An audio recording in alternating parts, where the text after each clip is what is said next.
तारू भौजी परेशान की भैया घरवा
हमरा लाए सेवा कौनो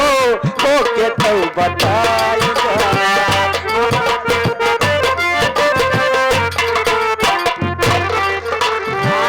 हमरा लाए सेवा कौनो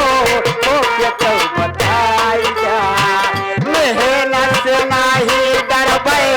चाहे जमाइला भौजी कुछ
भौजी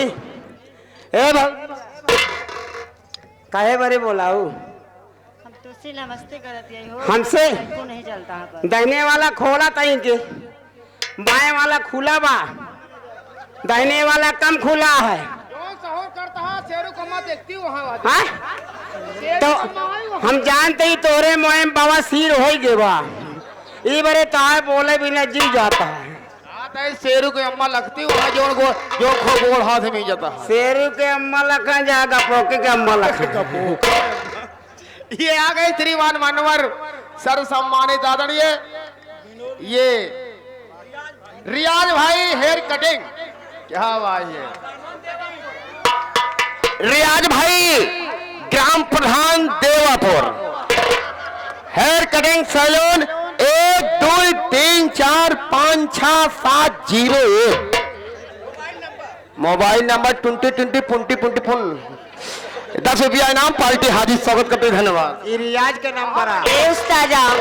हम तुझसे नमस्ते करते हो हम तो उसे नमस्ते कर दी भौजी ये कह दिया तू आ तगड़ी हम ही कमजोर ये बरे तो का दहिने करता ही हम बाएं ला गए ए